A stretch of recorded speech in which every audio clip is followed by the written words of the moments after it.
pero es una relación muy importante que nosotros tenemos que empezar a ver en todo esto de lo que es la infectología, y es la interacción que hay entre el huésped y el patógeno. No todo esto nos va a introducir un poquito sobre lo que es la enfermedad en sí, de cómo tanto el huésped va a reaccionar ante un germen que va a ingresar ajeno, patógeno a nuestro organismo, y obviamente va a desencadenar todo esto una enfermedad. Entonces nos remontamos un poquito, como todos tenemos una historia de cómo han aparecido las cosas. La enfermedad también ha tenido una historia, y ha tenido una historia bastante importante, ¿no? Porque ustedes han ido viendo a lo largo en colegio, cuando nos han enseñado en historia, geografía, estudios sociales y todo lo demás, siempre ha habido guerras, una revolución, una guerra. ¿Con qué fin? Las guerras, las revoluciones han tenido un fin, ya sea un fin para poder buscar tal vez la libertad, buscar algún tipo de interés propio. Y pues obviamente la guerra, si bien ha tenido sus efectos positivos y efectos negativos, uno de estos efectos en el área de la medicina también ha tenido su efecto positivo y negativo. ¿Positivo en qué sentido? En que hemos ido viendo que cada vez iban apareciendo nuevas enfermedades, que obviamente esto hemos ido estudiando, que nos ha obligado a estudiar, a inmiscuirnos un poco más, a sumergirnos en la parte de lo que es las enfermedades, ¿no? De empezar a investigar por qué se están produciendo estas enfermedades, por qué la gente se enferma, o qué tratamiento nosotros le vamos a ofertar a esa persona que obviamente necesita o que acude a nosotros para una curación o aliviar todas sus molestias. Entonces, durante lo largo de la historia han ocurrido pues muchas pandemias, y una de ellas, la más hablada, ha sido la peste negra, ¿no? Donde ha tenido más o menos unos 7-10 años de duración esta pandemia, donde pues aquí muchos se han ido viendo, como pueden verlo, si se puede lograr ver la imagen, usaban unas máscaras, ¿no? Donde se cubrían absolutamente todo el rostro, ¿no? Y esto pues obviamente han ido viendo que pues obviamente la transmisión era a través de la parte respiratoria, pero también por el contacto de los fluidos. Y pues obviamente cuando ha habido la Revolución Francesa con Napoleón Bonaparte, han ido apareciendo muchas más enfermedades, las enfermedades respiratorias, gastrointestinales, la Revolución Española, lo propio. Entonces, conforme han ido sucediendo todas estas eventualidades, todos estos sucesos históricos, para la parte de la medicina también ha sido se puede decir como un reto, ¿no? Porque imagínense remontar esta época donde no había tanta tecnología con la era que hemos vivido nosotros de la pandemia hace unos años atrás, que nos hemos enfrentado, y al igual ellos también en su debido momento se han enfrentado a una enfermedad que no tenían conocimiento de nada, que no sabían cuál era el agente etiológico, que no sabían cuál era la fisiopatología, cuál era el tratamiento o por qué se estaban muriendo las personas. Entonces, así como nosotros hemos vivido la pandemia del COVID, que hemos empezado de cero y que hasta ahorita no se sabe mucho del COVID, lo mismo ellos han pasado. O sea, remóntense a esa época. Actualmente sí tenemos la tecnología, pero pónganse en la situación de ellos donde no había internet, no había inclusive ni comunicación para que ellos se puedan comunicar, ¿no? Entonces, todo esto ha sido para que todos estos sucesos han pasado para que actualmente nosotros estemos donde estamos. Que gracias a todos estos sucesos que las personas, los diferentes investigadores y todo lo demás han ido estudiando, pues tenemos todo lo que ahora nosotros sabemos.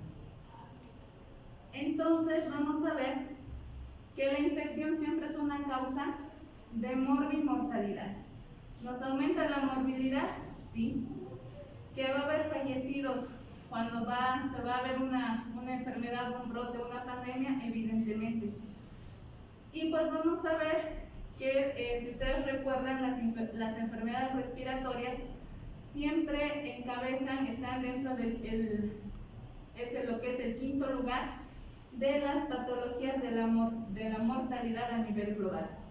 ¿Quién no ha enfermado una neumonía? De niños, de adultos, pues obviamente la mayoría de la gente pues se enferma, sobre todo en la época de lo que es el invierno, ¿no? Las enfermedades respiratorias. Y pues hay una enfermedad que pues ya todos ustedes saben, que es el SIDA, que ya es una enfermedad a nivel mundial, ya es una pandemia también, donde cada vez van aumentando el número de pacientes con SIDA. No, actualmente ya son más de 30 millones de personas en el mundo que se encuentran infectadas y más de 20 millones de personas que obviamente han fallecido a causa del virus del SIDA, ¿no? Entonces es muy importante pues que obviamente tengamos este conocimiento. Entonces, tanto hablamos de infección y nos hablan de infección y todo lo demás, incluso hasta sus vecinos han de escuchar, dicen tengo una infección intestinal, que tengo una infección respiratoria. ¿Pero qué es la infección?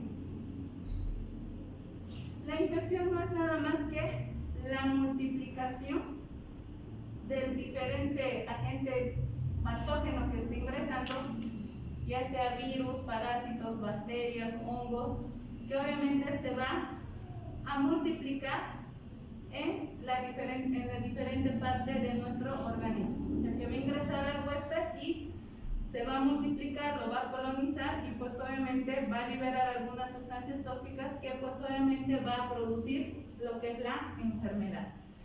Y al estar colonizando, al estarse multiplicando el germen patógeno, pues conforme va a ir cursando su ciclo de vida, pues durante ese periodo que está predestinado a quedarse el germen, van a producir diferentes signos y síntomas, que obviamente algunas enfermedades van a ser muy notorias, donde va a haber bastante sintomatología, pero van a haber otras enfermedades de que la persona va a estar totalmente asintomática, o sea que no va a desarrollar ningún síntoma, pero sí lo tiene en su organismo al agente patógeno o a la enfermedad, pero que no lo está manifestando.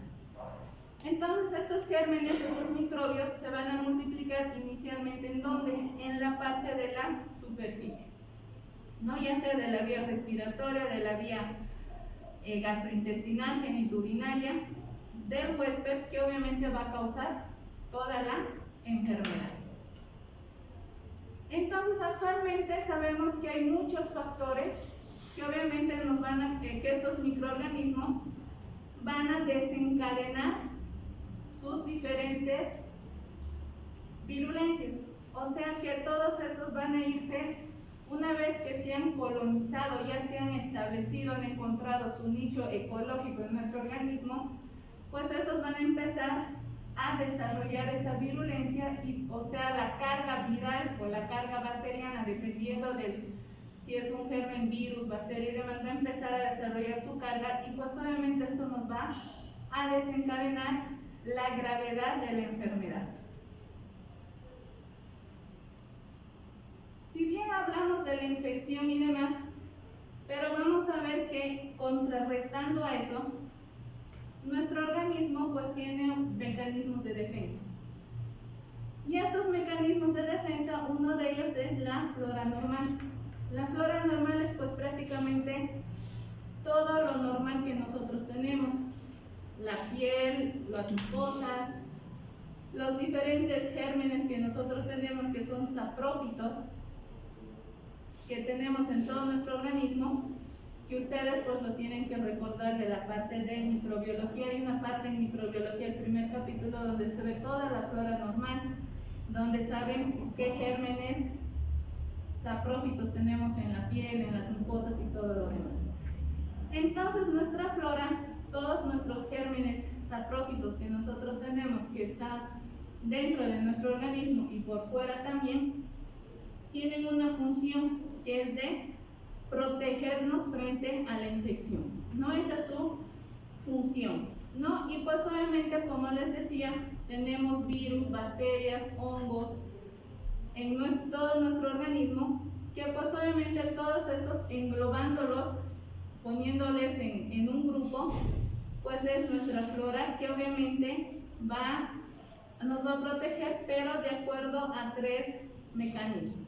El primero es que nosotros, al estarlos, si ustedes quieren, dándoles un hogar en nuestro organismo a estos diferentes gérmenes, para que ellos nos puedan proteger, ellos necesitan nutrientes, necesitan alimentarse, ¿no?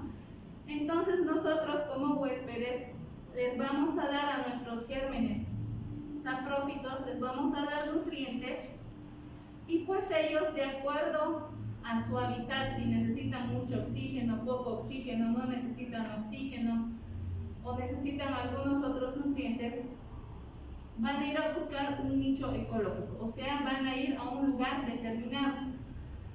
Porque si ustedes se dan cuenta, no todos los gérmenes están en todo nuestro cuerpo. No, hay algunos que prefieren estar en la piel, otros en la mucosa, otros en el intestino, otros en el sistema nervioso central y todo lo demás, ¿no? Entonces nosotros les damos comida y les damos un lugar, y ellos pues obviamente van a quedarse en ese lugar, y pues cuando el germen patógeno va a ingresar, ellos pues van a poner su barrera y pues van a enfrentarse a ese germen, porque si ingresa un germen es como que le va a quitar su lugar cuando se vaya a ingresar este germen patógeno. El segundo mecanismo es que estos gérmenes que nosotros tenemos de forma saprófica van a empezar a desarrollar o a producir sustancias antibacterianas, que obviamente nos va a proteger contra el crecimiento de estos gérmenes patógenos. Y por último, que es lo más importante, al que nosotros les estemos dando alimento, les hemos dado un hogar, ellos están produciendo sus sustancias antibacterianas y demás. Al producir estas sustancias, estos gérmenes que nosotros tenemos, que son saprófitos, nos van a producir una inmunidad cruzada.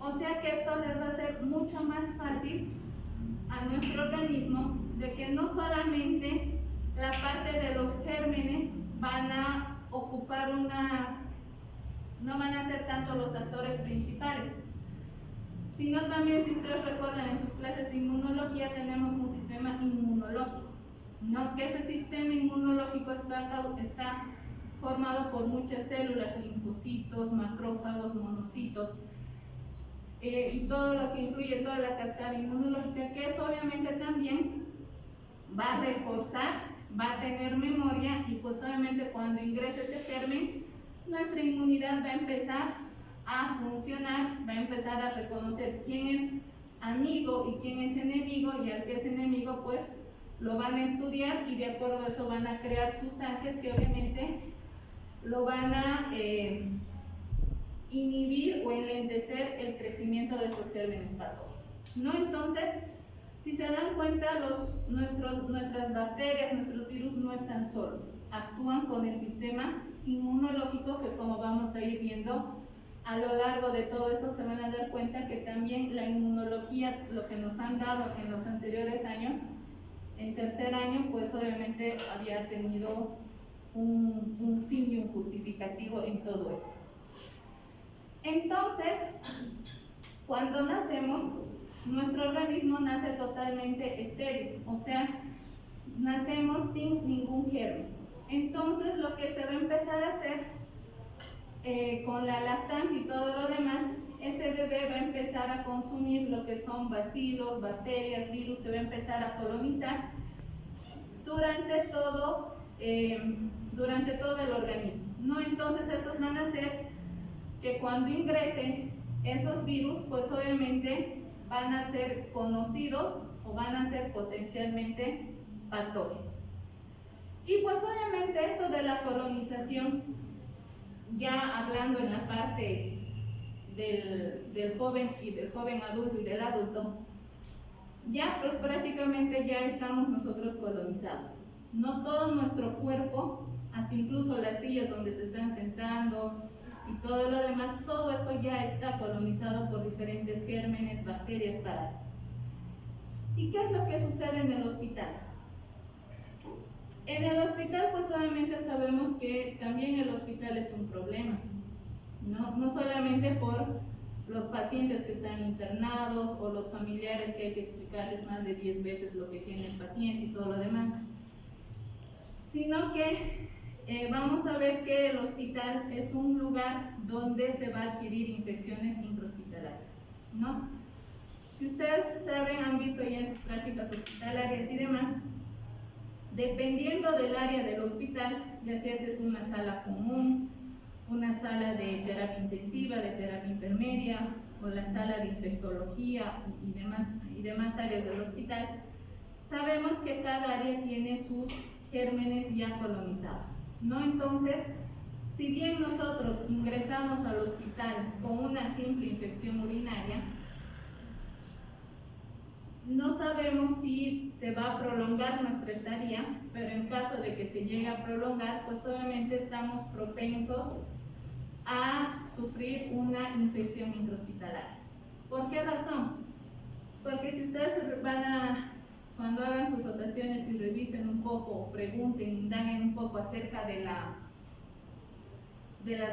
indicaciones y demás, cuando hay alguna infección, ya sea una neumonía, una infección urinaria, una sepsis o un paciente quirúrgico que sea complicado y demás, y el paciente necesita antibióticos, se les da antibióticos, algunos se les da inicialmente antibióticos como unas cefalosporinas o alguna penicilina y demás, pero conforme se van complicando y demás situaciones, pues vamos a ver que los antibióticos inclusive se van subiendo de escala de acuerdo a la gravedad del paciente o de acuerdo a cómo ese paciente esté evolucionando.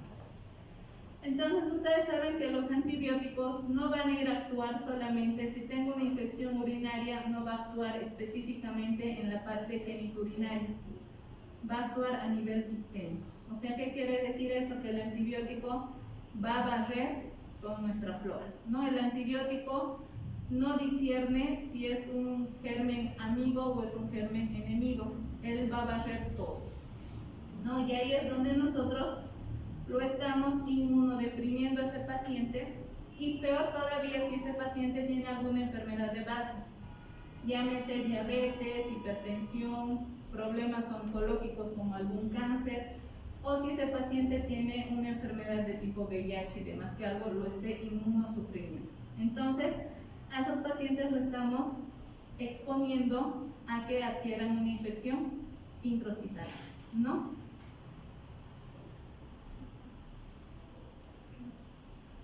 Entonces vamos a ver que hemos ingresado al hospital, pero hay gérmenes o microorganismos que son oportunistas, ¿no? Que obviamente se van a aprovechar, si ustedes quieren, de nuestro estado inmunológico, que nuestras defensas están bajas, y pues obviamente ellos van a aprovechar que nuestra inmunidad incluso está alterada, porque cuando uno tiene alguna enfermedad de base o está con alguna enfermedad, nuestra inmunidad tiende a bajar la cantidad de todas nuestras células inmunitarias.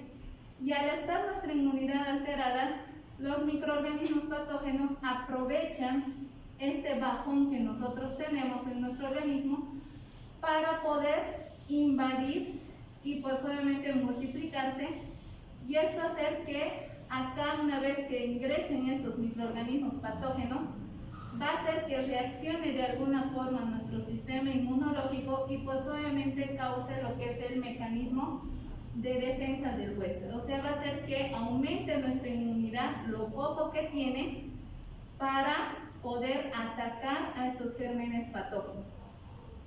Y pues obviamente vamos a ver que esto, la baja de la inmunidad, no solamente va a ser por algún tipo de enfermedad, sino también puede ser por algo fisiológico. Por ejemplo, ¿cómo fisiológicamente nosotros podemos bajar nuestra inmunidad? Con el estrés, ¿no?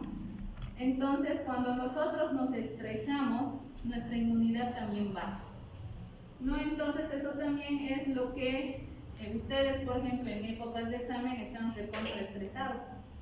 Y ahí es donde ustedes su inmunidad va a empezar a bajar, se van a empezar a enfermar, a resfriar, porque algunos se trasnochan, otros piensan que estudiando una noche antes se lo van a aprender todo, y pues ahí es donde ustedes se meten solitos el estrés, ¿no? Entonces ahí es donde las infecciones oportunistas se hacen pasar con el frío, porque algunos estudian con las ventanas abiertas y demás, se hacen pasar con el frío, se resfrían con el estrés más, se ganaron niveles, ¿no? Entonces todo esto es relativo. Pero estas bacterias no se han quedado ahí, sino que estas bacterias han desarrollado un sistema de contingencia. O sea, ¿qué quiere decir esto? Que, pues obviamente todo lo que, si a nuestro organismo ha ingresado el neumococo, y nuestro organismo ya sabe cómo es el neumococo en relación a todo lo que es su estructura, la forma, el color, todo su fenotipo del neumococo, pero este neumococo pues no es, se podría decir, no es tan tonto si ustedes quieren. Si bien la primera vez nuestro organismo le ha ganado al neumococo con ayuda de los antibióticos y todo lo demás, pero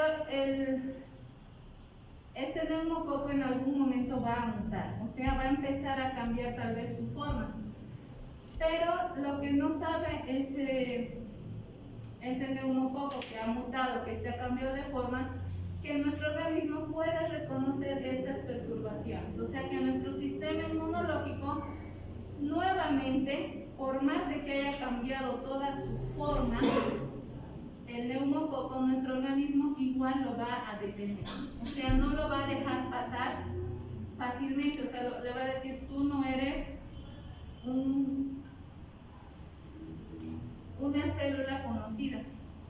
Entonces hay que estudiar, y pues de acuerdo a esto, nuevamente nuestro sistema inmunológico le va a costar reconocer hasta adquirir la memoria y todo lo demás, pero va a lograr una respuesta a estos factores de virulencia que está teniendo la bacteria, ¿no? Y pues obviamente conforme va a ir mutando el virus, la bacteria y todo lo demás, nuestro organismo, nuestro sistema inmunológico empieza desde cero nuevamente, ¿no? Nuevamente tiene que volver a estudiarlo, reconocerlo y todo lo demás, y pues obviamente así nuestro organismo va a producir sustancias que obviamente nos van a colaborar. Y pues como ustedes saben, hay diferentes vías de contagio, hay muchas formas de que nosotros podamos adquirir lo que es la infección. Puede ser por contacto directo, o sea que nuestra piel, sobre todo la enfermedad estafilocócica, ¿no? que obviamente más se ven en los niños cuando hay el contacto de los niños con algunos animales, o si ustedes como papás, los que ya son papás, han tenido una enfermedad estafilocócica y se ha acercado a su hijito y les han contagiado, entonces por contacto directo de piel a piel, obviamente sí existe el contagio. La diseminación aérea, pues todas las enfermedades respiratorias que ustedes ya las tienen en conocimiento, desde un simple resfrío hasta una neumonía, tuberculosis, bronconeumonía, una bronquitis, y todas las enfermedades respiratorias pues obviamente se contagian por la vía aérea, ¿no? Por las gotitas de flujo. El agua contaminada, que es muy común sobre todo en los extranjeros, sobre todo cuando vienen acá y sobre todo consumen agua directamente de la pila, obviamente se adquieren infecciones como yardias, amebas, lo que es la fiebre tifoidea. Entonces es muy importante sobre todo tener mucho cuidado con lo que es el agua, ¿no? Generalmente siempre cuando se va a un país nuevo, siempre traten de consumir aguas en botella cerrada o hagan ustedes servir personalmente el agua, ¿no? Porque al final uno hay que desconfiar sobre todo en la parte de los alimentos. Si bien a las personas que ya vivimos en el país y demás no nos va a hacer nada, pero como extranjeros a veces tenemos que cuidar, ¿no? Las enfermedades que van a estar vehiculadas por los alimentos, pues sí. Los mismos alimentos también, como lo que son las verduras, las frutas, las carnes, pues también tienen su cierto grado de colonización por algunos gérmenes. Y sobre todo hay que tener mucho cuidado porque algunos de ellos podemos adquirir al consumir lo que es el Clostridium perfringens y lo que es el Staphylococcus aureus, ¿no? Obviamente, aparte de lo que es la giardia, las amebas, la fiebre tifoidea y todo lo demás, pues que también lo podemos adquirir con la ingesta de los alimentos. La sangre y hemoderivados, pues ustedes ya tienen conocimiento de estas enfermedades que nosotros podemos adquirir a través de alguna transfusión de sangre.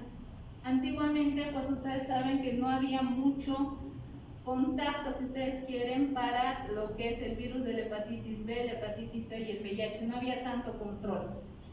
Si ustedes se dan cuenta, o los que son donadores de sangre saben que antes de donar nos piden una serie de pruebas, ¿no? Desde incluso Chagas, VIH, hepatitis B, hepatitis C y muchas otras serologías que nos piden. Si en teoría estamos negativos en todo, recién proceden con la extracción de la sangre. Pero si la prueba rápida sale positivo, pues ya nos mandan a hacer unos estudios más fidedignos. ¿Por qué?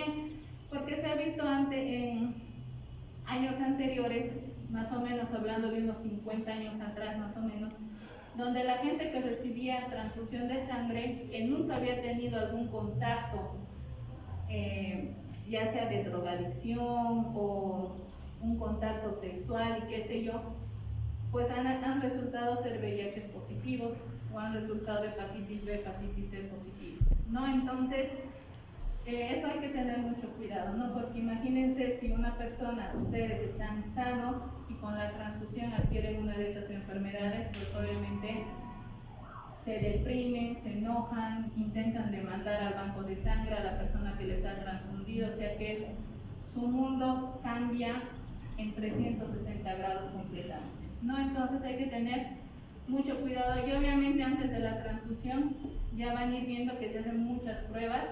Aparte de esto se hacen pruebas de compatibilización y todo lo demás para que la sangre entre lo más seguro posible, ¿no? Porque ustedes saben que la sangre que yo estoy donando para mi familiar no le van a poner la sangre que yo estoy donando, le van a poner la sangre de una persona X que ha donado, ¿no? Entonces eso hay que tener mucho cuidado con el tema de la sangre y los hemoderivados. Y pues hay otras enfermedades también de transmisión sexual que ustedes ya las tienen en conocimiento también, que pues obviamente se puede decir actualmente que son las enfermedades que están encabezando los primeros lugares de las infecciones, ¿no? Llámense treponema pallidum, Neisseria gonorrhea, Chlamydia trachomatis, lo que es el virus de la inmunodeficiencia humana, el virus del papiloma humano, que los vamos a ir a ver más adelante, ¿no? Que obviamente pues hay que cuidarse y tener todas las medidas que se tengan que tener. Hemos hablado de la infección, hemos hablado de lo que es la flora, hemos hablado de las diferentes formas que estos organismos pueden ingresar a nuestro organismo, pero vamos a ver ahora qué son los patógenos, porque ellos se pueden decir que son los actores principales de la parte de la infección, ¿no? Entonces estos agentes patógenos, todo lo que son los virus, las bacterias, los hongos y todos los gérmenes parásitos que se nos puedan ocurrir, estos gérmenes tienen que tener, para considerarse patógenos, tienen que tener una capacidad de poder causar una enfermedad, ¿no? Ya sea que estos van a sufrir haciéndose en conjunto, porque ustedes saben que una bacteria, un virus, un parásito no va a entrar solito y va a causar la enfermedad. El parásito, la bacteria, necesita por lo menos de cientos, miles, millones para poder causar la enfermedad, y para eso necesita tener un conjunto que tenga la misma finalidad, o sea, que tenga la misma capacidad que el neumococo de poderse adaptar a la vía respiratoria. O sea que este germen tiene que tener, este patógeno, aparte de que se tiene que adaptar a nuestro sistema respiratorio, a nuestra vía aérea, que es donde va a ser su finalidad, una de las finalidades del neumococo para producir la enfermedad, tiene que tener la capacidad de unirse a una célula apropiada, ¿no? Ya se va a unir tal vez a una célula respiratoria. ¿Para qué? Para que éste le pueda transportar o le pueda utilizar a nuestra célula para poderse multiplicar, ¿no? Y pues también se tienen estos patógenos, estas bacterias y demás. Algunos o pocos tienen unas estructuras especializadas que son los PIDIS, que los han debido ver, que ustedes tienen que recordar de microbiología, que pues obviamente todo esto, si reúne el neumococo, todas estas características de ese poder de adaptación, de unirse a otra célula, y pues obviamente tiene estas estructuras que se va a agarrar fuerte para que no se suelte, pues este germen va a tener toda la capacidad de poder producir la enfermedad, ¿no? Hagan de cuenta esto de esta definición de los patógenos. Cuando vamos a un país extranjero, ¿qué es lo que ustedes hacen los extranjeros? Lo primero es, van a buscar un lugar donde se van a alojar. Segundo, si no conocen el idioma, pues tienen que adaptarse a hablar el idioma, a conocer las calles, los lugares y todo lo demás. Y pues por último, ustedes ya, dependiendo del lugar donde están, ya lo que han ido al país, ya sea para estudiar o han ido a un congreso, o les han invitado a dar unas charlas, o están yendo a hacer un curso de posgrado y todo lo demás, ustedes van a buscar su medio de transporte, ¿no? Entonces es lo mismo.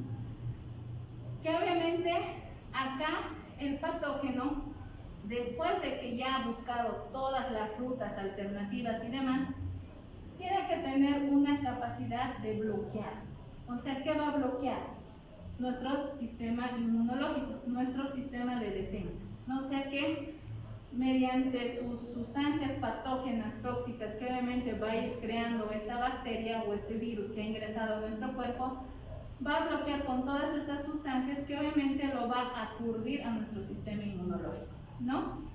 Y esto obviamente va, al producir este bloqueo, si estamos hablando de la vía respiratoria, van a hacer que los fagocitos, monocitos se vayan alterando, y pues ustedes saben que las células tienen sus sistemas sus receptores donde van a captar las señales, y pues obviamente van a empezar a llamar a más células, a más fagocitos, más monocitos para que les ayuden, porque esto se está saliendo de las manos. Se puede decir que la inmunidad que hay en el sistema respiratorio no le es suficiente, porque esta bacteria se está empezando a multiplicar demasiado rápido, y pues obviamente nuestro sistema, la pared que había, la muralla, pues lo ha sobrepasado, ¿no? Entonces necesita ayuda, y pues obviamente van a empezar a llamar a los fagocitos, y estos fagocitos pues van a empezar, si ustedes quieren, se va a armar una guerra allá adentro, una guerra biológica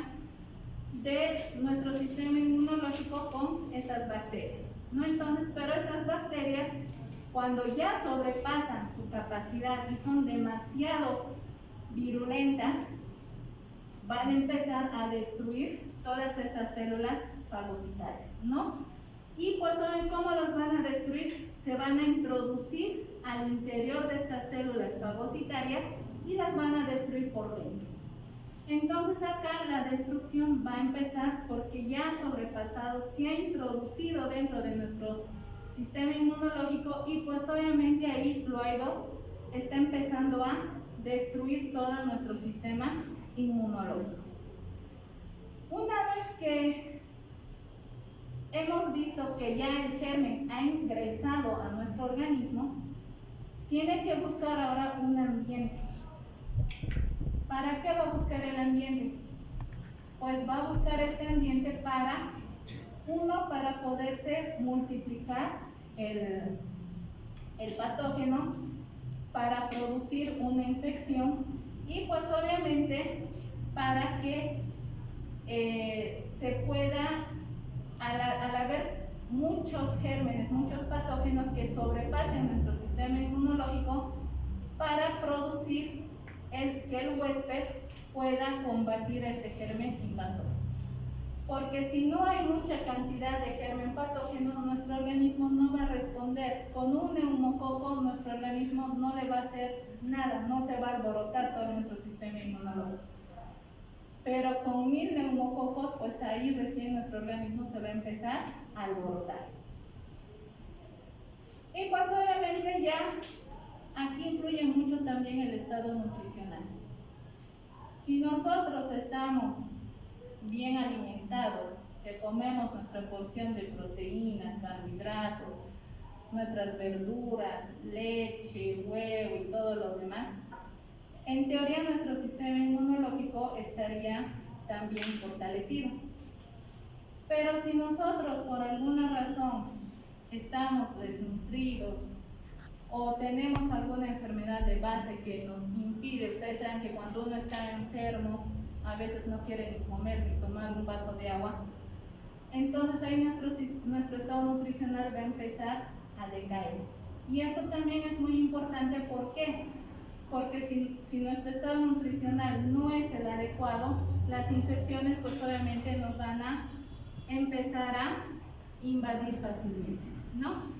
Y eso ustedes lo van a ver muy claramente en pacientes con tuberculosis, que son pacientes desnutridos, pacientes oncológicos o los pacientes con VIH que tienen, hablando de la parte patológica, ¿no? Ahora yéndonos al otro estado de las enfermedades de trastornos alimenticios, bulimia, anorexia, también son otro problema, pero también a esto se ha añadido también la obesidad, ¿no? Aquellas personas que son obesas, que tienen un grado 2, un grado 3, una obesidad mórbida, también se ha visto que la obesidad no es sinónimo de que una persona esté bien alimentada, ¿no? Sino que el obeso, si ustedes se ponen a revisar o indagan un poquito acerca de la obesidad, van a ver que la obesidad desencadena muchas enfermedades, desde diabetes, hipertensión, dislipidemias, enfermedades cardíacas y todo lo que incluye lo que es un síndrome metabólico que ustedes van a ver más adelante,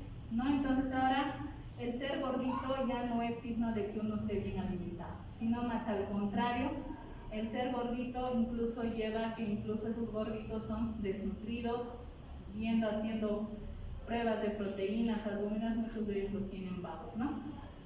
Entonces el estado nutricional es muy importante, hay que saber equilibrar toda nuestra alimentación, ¿no? No todo es comer grasa, fritura, comida chatarra, hay que saber equilibrar. Muchos de nosotros nos hemos olvidado de comer verduras, nos hemos olvidado de comer frutas. ¿Por qué? Porque vemos al paso comida chatarra y pues eso es lo que nos dedicamos, ¿no? Entonces hay que cuidar un poco la alimentación.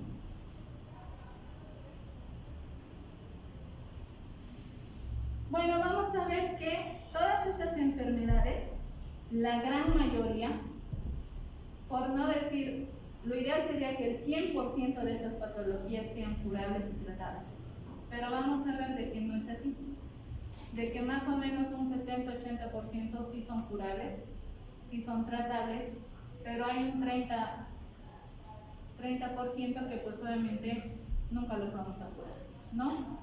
Estamos hablando de lo que es las enfermedades del VIH, de lo que es el cáncer, cuando ya están en cáncer, sobre todo ya avanzado, pues ya ahí no podemos hacer nada.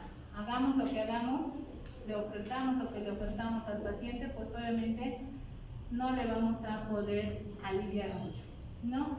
Y obviamente nosotros tenemos que ver cómo es la relación que hay entre el germen, la infección. Y si ustedes se dan cuenta, no solamente aquí va a influir el germen y el huésped, sino también va a influir el ambiente, ¿no? El ambiente que nosotros le vamos a proporcionar al germen y qué ambiente nosotros le estamos proporcionando a nuestro sistema inmunológico, para ver qué tan fuerte va a ser, si va a ser una enfermedad bastante complicada, va a tener muchos tropezones, o va a ser una enfermedad que va a ser como un resfrío que va a entrar y se va a salir, ¿no? Y pues obviamente también vamos a ver qué reacción va a tener el huésped, o sea, qué reacción nosotros vamos a tener frente a este germen para si nuestro organismo va a dar lugar o no a la enfermedad, ¿no? Entonces todo eso nosotros lo vamos a ver.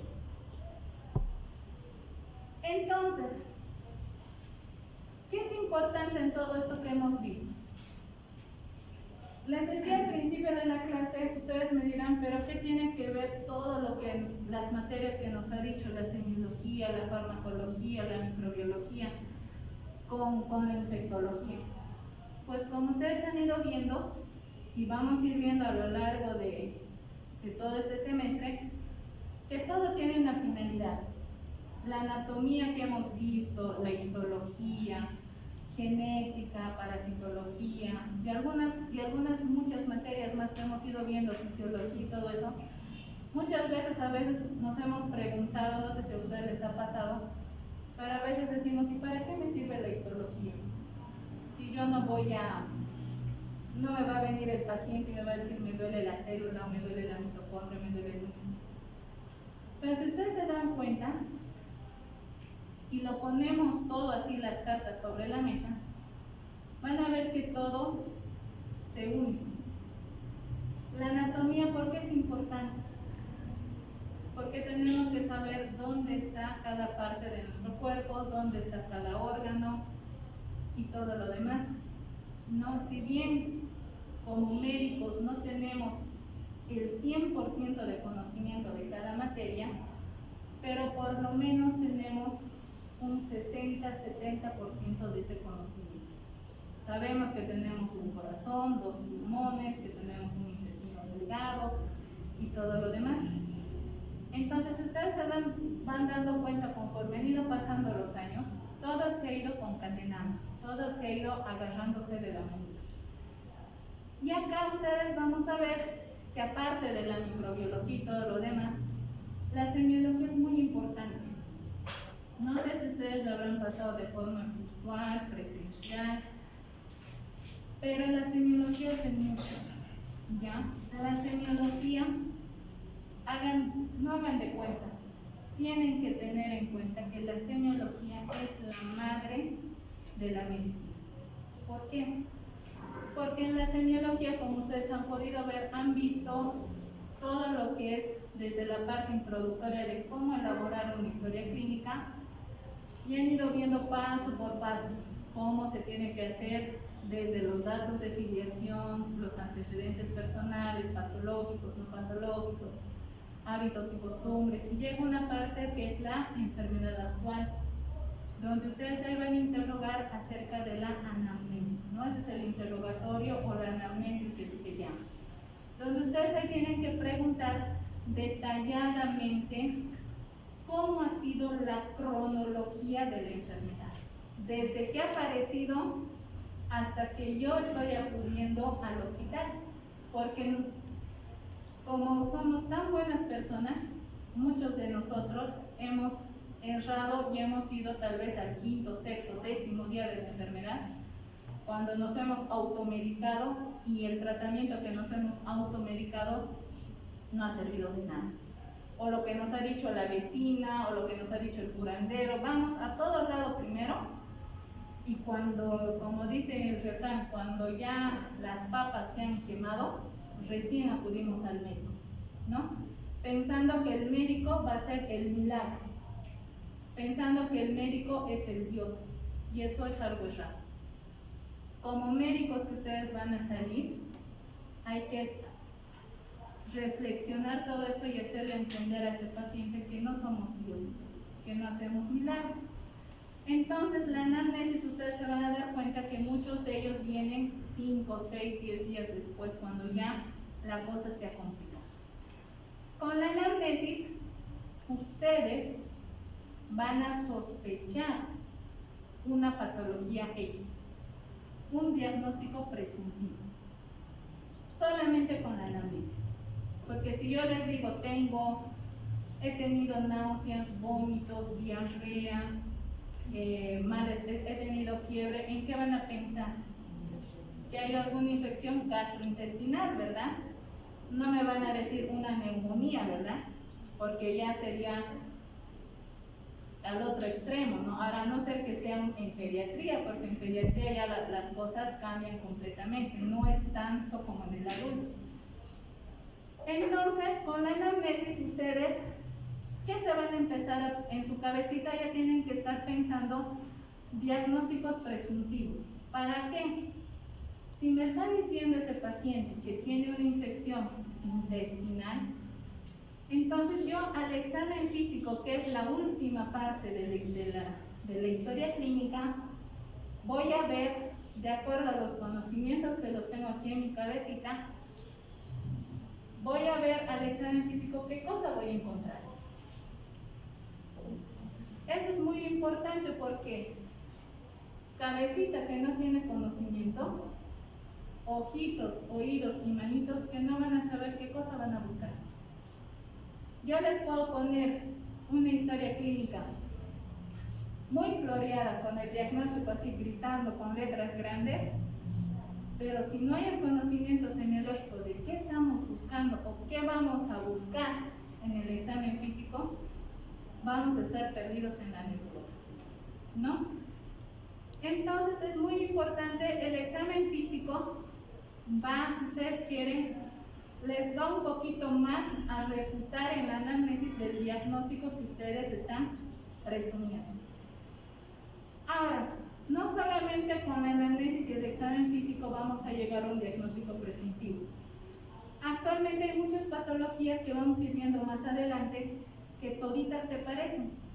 Todas tienen náuseas, todas tienen vómitos, todas tienen diarrea, todas tienen tos, todas se contagian de la misma forma, pero hay una parte muy que los médicos se puede decir que la hemos dejado a veces un poquito de lado, y es la parte epidemiológica. Ustedes saben que hay muchas patologías, como han ido viendo, han debido ver en neumología y todo lo demás, que hay diferentes áreas de cada país donde las patologías prevalecen más en unas áreas que en otras. Viniéndonos aquí a Bolivia, toda la parte del occidente, Oruro, Potosí, los que tienen mina, ¿qué enfermedades son más predisponentes allá? Las pulmonares, ¿no? Porque están en contacto con la mina, el litio, el silicio, van a estar los EPOC, fibrosis pulmonares y demás. Yéndonos a la parte del trópico, pues obviamente vamos a encontrar enfermedades gastrointestinales y todo, algunas enfermedades cutáneas también, parasitarias, enfermedades de transmisión sexual y demás. Entonces, se dan cuenta, de acuerdo al lugar, nosotros nos va a dar más pistas para llegar a un diagnóstico. ¿Y para qué sirve todo esto? Establecer un diagnóstico. Para lo que el paciente ha venido, ¿verdad? Para poderlo tratar. Y pues obviamente de acuerdo a este diagnóstico presuntivo que nosotros estamos pidiendo, inicialmente pues le daremos algún tratamiento, ya sea antimicrobiano, antiviral, dependiendo de lo que nosotros estamos diagnosticando. Y se supone que si yo estoy diagnosticando una neumonía, en mi cabeza ya tiene que estar cuál es el agente principal o el más importante o el más frecuente de la neumonía, de acuerdo a las edades. Si ustedes recuerdan, en pediatría la neumonía es más inicialmente de tipo, ¿qué tipo es en los niños? Es más viral que bacteriano. Entonces a un niño van a ver, o en sus clases en sus rotas de pediatría, a un niño cuando piensa en una neumonía no les dan antibióticos, les dan paracetamol, ibuprofeno, tratamiento sintomático. Pero en cambio en el adulto no. Pensamos en neumonía y ya pues tenemos que ver, de acuerdo al germen que yo estoy sospechando, voy a dar el antibiótico, porque ustedes recordarán que no todos los antibióticos nos van a cubrir las diferentes cepas que tenemos. Puede ser gram positivo, gram negativo, un anaerobio. De acuerdo a eso, ustedes elegirán el antibiótico adecuado para ese paciente. Y pues obviamente vamos a ver que vamos a dar un tratamiento inicialmente a lo que estamos sospechando, pero también de acuerdo a lo que nosotros hemos encontrado, vamos a dar la solicitud para estudios complementarios. Los estudios complementarios no van a ser más que confirmar o negar nuestro diagnóstico. Puede ser que ella esté pensando en una neumonía, le pido una placa de tórax y resulta que es normal la placa de tórax. Entonces, ¿qué hemos hecho? nuestro diagnóstico de neumonía, chao. Tengo que indagar en otras patologías respiratorias que pues obviamente ese paciente vaya a tener. Entonces, nosotros le vamos a dar al paciente 24, 48 horas para que se hagan los estudios que nosotros le vamos a solicitar. Obviamente no le van a pedir todo. No, a veces cuando empiezan a trabajar como médicos generales, piden todo, desde una radiografía, tomografía, resonancia, laboratorios, ecografía, pensando en que lo van a estudiar mejor al paciente. Pero pónganse en el caso de que ese paciente no tiene dinero o que está en el SUS y el SUS no le cubre una resonancia magnética o no le cubre la tomografía. Entonces, ¿qué le están ofertando a ese paciente? Pues nada, ¿no? Entonces tienen que, con lo que se tiene, hacer todos los diagnósticos. Ahora, obviamente, si es un paciente que tiene dinero y que se puede hacer resonancia y todo lo demás, pues adelante. Pero con una simple radiografía o con el examen físico y todo lo demás, ustedes pueden llegar tranquilamente a un diagnóstico, ¿no? Entonces ahí, con la reevaluación, nosotros vamos a llegar a un diagnóstico definitivo. O vamos a decir, si era una neumonía, continúe con el tratamiento que le da. O decir, no es una neumonía, mire, vamos a estudiar, le voy a pedir estos otros estudios y veremos qué es lo que es. Por ahí les la sorpresa de que es una tuberculosis, entonces ahí nuestro panorama cambia completamente, ¿no? Entonces eso hay que tener mucho cuidado. Hay algunas enfermedades que son emergentes y pues obviamente aquí nosotros vamos a llamar enfermedades emergentes. Pues durante el transcurso de todos estos años, desde que se ha descubierto la enfermedad hasta nuestras épocas, han transcurrido muchos años, pero sobre todo en estos últimos 70, 80 años, se ha visto que hay más de 300 infecciones emergentes. O sea, que cada vez vamos a ir conociendo nuevas enfermedades, ¿no? Y actualmente nos toca vivir a nosotros esta era. ¿Por qué? Porque más o menos de todas estas, de las 300 infecciones que se van a ir descubriendo cada vez más, el 60% de estas son de tipo zoonótico, ¿no? O sea que van a estar causadas por la transmisión a través de un animal, ¿no? Entonces cada vez nosotros estamos viendo esto y pues no solamente vamos a ver que esto nos va a impulsar cada vez a que nosotros podamos estudiar más la enfermedad, sino que también hay que ver muchos factores, sobre todo los factores socioeconómicos, que es muy importante. No es lo mismo una persona de muy escasos recursos que una persona de la clase media o que una persona de la clase alta que tengan la misma enfermedad. Si bien pueden las tres personas de las tres diferentes clases sociales pueden tener la misma enfermedad, pero en los tres la enfermedad se va a comportar de forma diferente. En uno va a ser mucho más sintomatológica que en otros, ¿no? Si ahorita de aquí 3 personas estamos resfriados, de los 3 no va a ser diferente. Puede ser que yo esté resfriada, pero no tengo ninguna sintomatología. Puede ser que él solamente tenga estornudos y puede ser que él ya tenga tos con expectoración purulenta. Entonces se dan cuenta, los 3 hemos enfermado al mismo tiempo, pero el comportamiento es diferente, ¿ya? Y pues esto hay que ver también el factor ecológico. Ustedes saben que con la contaminación ambiental, la tala de los árboles y todo lo demás, nuestro sistema ecológico pues también nos va a afectar cada vez más. Y la parte ambiental también, que es muy importante, ¿no? Entonces todo esto vamos a ver que pues obviamente nos está ocasionando cada vez nuevas enfermedades. Pues en todo este tiempo también han visto lo que es la genética, ¿verdad? Entonces vamos a ver que estos gérmenes últimamente todo se está elaborando con la parte de lo que es el genoma, ¿no? Entonces vamos a ver que hay más de 200 patógenos que son relevantes para el ser humano y que pues solamente analizar la parte del código del ADN o del RNA, que eso nos van a aportar datos bastante interesantes y bastante importantes sobre la patogenicidad de lo que es la infección. Entonces se ha visto que tanto la proteómica, la transcriptómica, la metabolómica y la virulómica, se ha visto que estos han ido transformando todo lo que es la parte de la infección, de la investigación de estas enfermedades. O sea que ahora los grandes investigadores se están basando en la parte de lo que es el código genético para ver qué tan infecciosas van a ser estas enfermedades, ¿no? Y obviamente estos, al hacer todo este estudio genético de hacer el desarrollamiento del DNA, del RNA y estudiar por partes de las diferentes bacterias y demás, pues están viendo que se está dando una esperanza, si ustedes quieren, de muchos adelantos. O sea que con solamente ver la parte genética, el diagnóstico y el tratamiento cada vez va a ser mucho más certero y más fidedigno, ¿no? Entonces esto de la genética pues nos está ayudando mucho.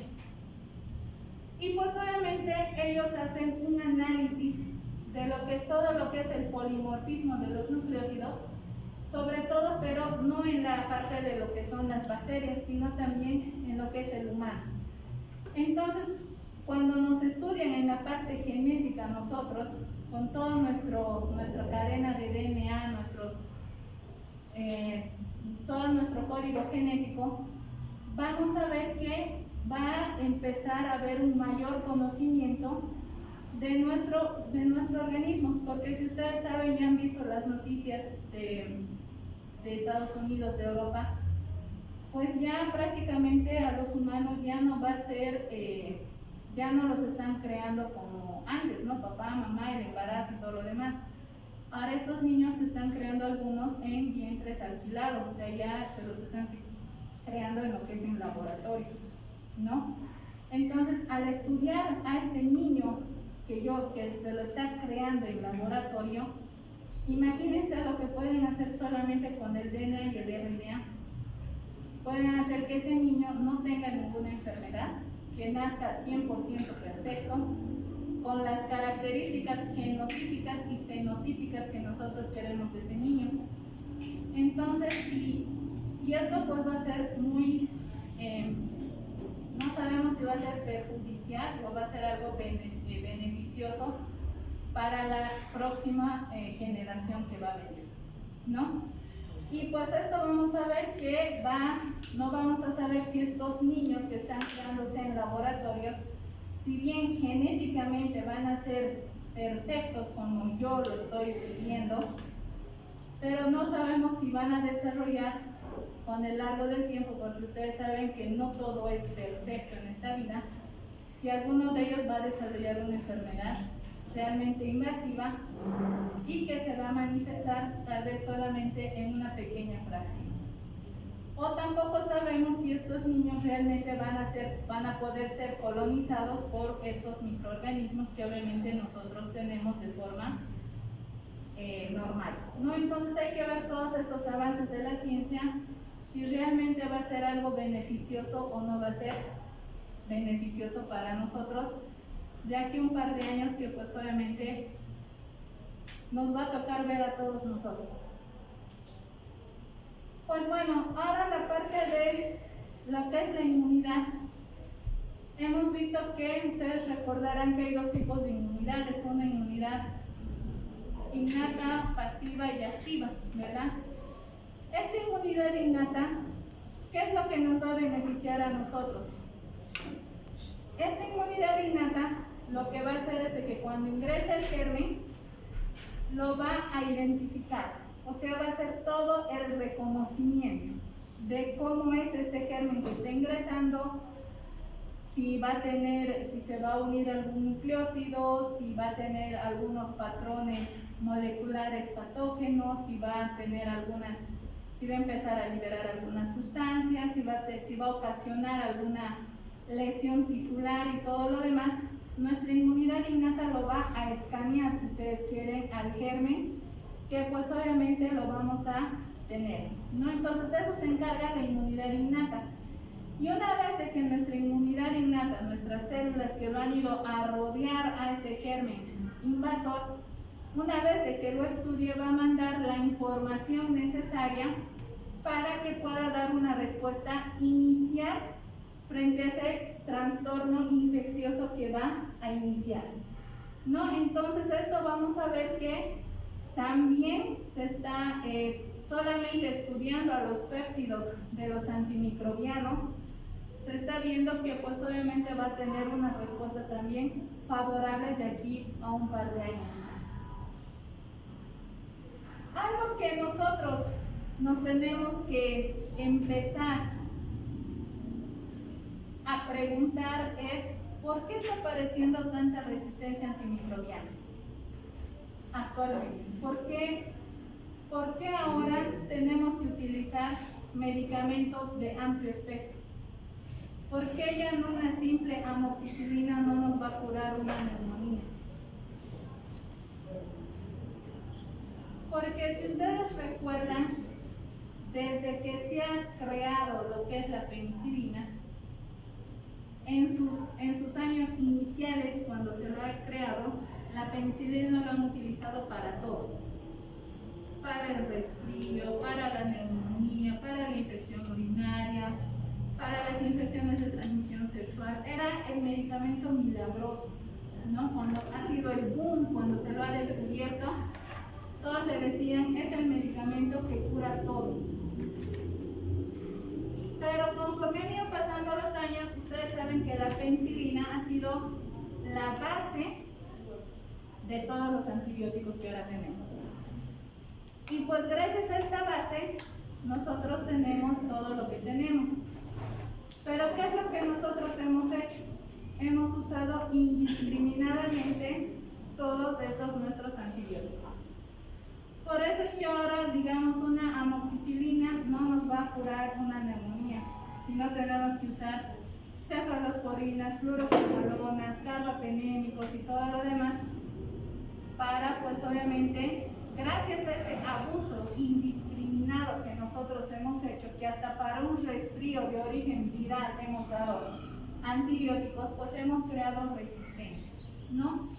Y esto obviamente ha creado la resistencia, no solamente nos ha perjudicado, sino que se ha visto que los nuevos gérmenes, las nuevas cepas, están viniendo más mejoradas, que obviamente van a tener una capa, si ustedes quieren, contra estas nuevas bacterias que están apareciendo.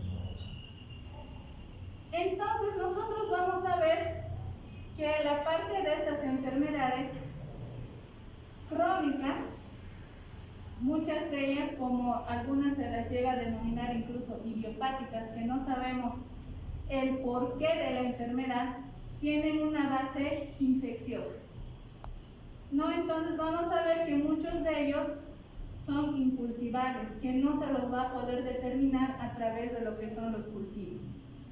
Entonces se ha visto que hay muchas técnicas actualmente, sobre todo por la parte de lo que es el análisis del 16S-RNA, donde se ha visto que utilizando este contexto genómico, se está viendo que muchos de estos gérmenes son responsables de muchas enfermedades que no son infecciosas o que van a surgir más adelante y que se van a considerar posteriormente infecciosas, ¿no? Entonces, si bien no solamente vamos a tener que combatir contra las enfermedades infecciosas, sino también están apareciendo enfermedades que no son infecciosas. Vamos a ver en los 5 minutos más que nos quedan lo que son los principios del tratamiento de los antiinfecciosos. O sea, vamos a ver aquí un pantallazo de lo que más adelante vamos a hacer un resumen de lo que son todos los antimicrobianos. Y ustedes saben que, ¿cuál es el objetivo del antimicrobiano del antibiótico? El objetivo es eliminar a los gérmenes patológicos que han ingresado a nuestro organismo. Y como les decía más antes, hay que saber seleccionar de todo el arsenal antibiótico que nosotros tenemos, a seleccionar el antibiótico adecuado, siguiendo que tenemos que ver el patógeno, si es conocido o en que estamos sospechando, para que nosotros elijamos el antibiótico adecuado y que esta persona pueda tener un resultado favorable. Entonces ya les había hablado de la penicilina, que más o menos en el año 1940 fue descubierta, y pues obviamente ha sido el milagroso medicamento, pues que obviamente curaba todo, ¿no? Pero pues gracias al uso indiscriminado que hemos hecho, pues ya está apareciendo mucha resistencia. ¿Cómo nosotros vamos a poder? Inicialmente les decía que existe un tratamiento que nosotros vamos a dar a ciegas, no sea algo empírico.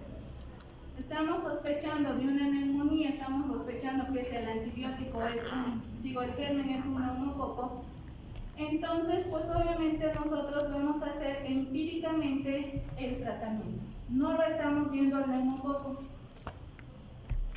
Una vez que nosotros, antes de empezar el tratamiento antibiótico, tendremos que pedir nosotros un cultivo a ese paciente, sobre todo de la secreción traqueal o la parte de la patología donde si es una infección urinaria, pediremos cultivo de orina o de cualquier otra secreción, y pues ahí nosotros lo vamos a identificar al microorganismo, ¿no? Y pues obviamente con el cultivo no solamente vamos a identificar el agente etiológico, sino también vamos a saber qué tipo de cepa es, y sobre todo lo que es más importante, la sensibilidad de los antimicrobianos, ¿no? Si este patógeno es sensible, es resistente o tiene una sensibilidad intermedia, y de acuerdo a eso pues nos van a dar una lista de antibióticos que obviamente nosotros tenemos que saber escoger el más adecuado para este paciente. Obviamente ya con la identificación de este microorganismo y la sensibilidad que va a tener este germen, nosotros vamos a poder dar estos fármacos que son adecuados y va a ser el tratamiento definitivo. Si hemos empezado con una amoxicilina y el cultivo nos dice que es resistente a la amoxicilina, pero que es sensible a una levofloxacino o a un ampicilina, entonces pues obviamente vamos a cambiar nuestro esquema antibiótico. No vamos a continuar con la amoxicilina, ¿verdad? Si nos está diciendo el cultivo que es resistente, entonces tendremos que cambiar nuestra cobertura antibiótica.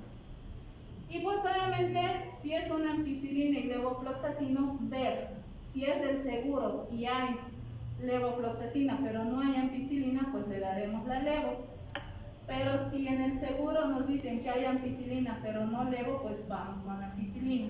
Ahora, siguiendo la parte privada, de acuerdo a la experiencia que cada uno vaya adquiriendo, porque también eso de la experiencia también es muy importante. Y pues los antibiogramas, esto es lo último que vamos a ver. Vamos a ver de que existen 3 tipos de antibiograma, como han debido ver en bioquímica y microbiología, donde son pruebas que si bien nosotros no las estamos realizando, más se realiza en la parte de laboratorio, pero por lo menos tenemos que tener conocimiento de que hay 3 métodos. El primero es de que hay una dilución seriada, donde esta dilución seriada, ¿en qué consiste?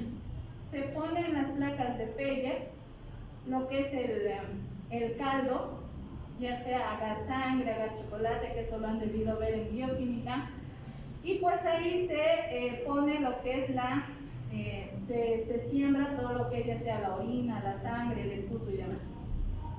La otra ya es la difusión en disco, donde igual se ponen las placas de Peyer, se ponen discos de papel, no que estos papeles van a estar empapados de esos antimicrobianos, y pues se va a depositar en las placas.